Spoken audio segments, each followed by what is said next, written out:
सप्तलोक र 14 भुवनको गहिरो रहस्य। के यो संसार जुन हामी आँखाले देख्छौं साँच्चै सम्पूर्ण सत्य हो त?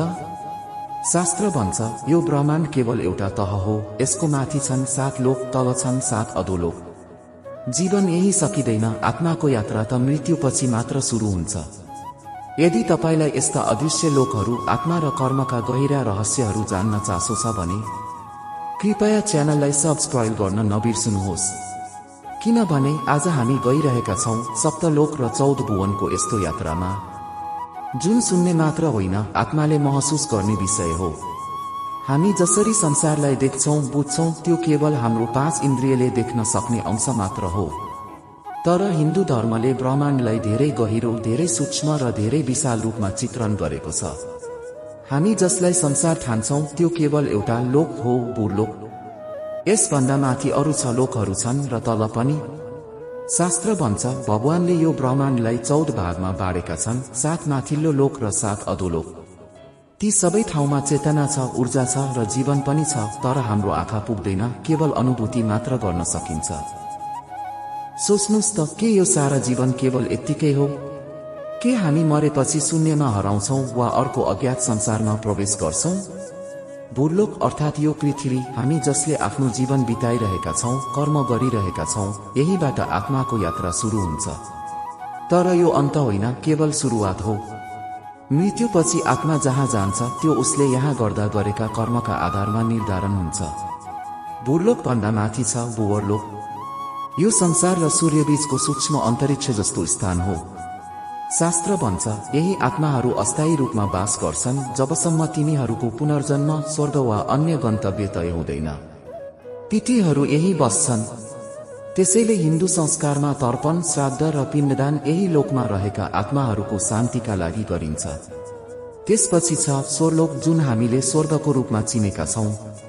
इन्द्र र अन्य देवता यही बस्छन्। यहाँ पुग्न पुण्य चाहिन्छ, दान, धर्म, तप, ब्रह्मचर्य। यो लोक सौन्दर्य, भोगविलास र दिव्यताको प्रतीक हो। तर ध्यान दिनुपर्ने कुरा के छ भने यो पनि अस्थायी हो। पुण्य सकियो भने आत्मालाई फेरि तल फर्किनु पर्छ। स्वर्गसम्म पुग्न सकिन्छ, तर त्यहाँ बस्न सकिँदैन। पुण्यको ब्यालेन्स सकियो भने फेरि पृथ्वीमा फर्किनु पर्छ। सोच्नुस्, यो एउटा दिव्य बैंक हो जहाँ तपाईका कर्म जम्मा भइरहेका छन्। स्वर्लोक भन्दा माथि छ महरलोक। यो ऋषिहरू, तपस्वीहरू र ध्यानमा लीन भएका ज्ञानीहरूको स्थान हो। यहाँ तप र ज्ञान प्रधान छ। आत्मा जति जति शुद्ध हुँदै जान्छ उसले यस्ता सूक्ष्म लोकहरू पार गर्दै जान्छ। जनलोकमा त ब्रह्माको मानस पुत्रहरू बस्छन्, सनक, सनातन, सनन्दन, सनत कुमार।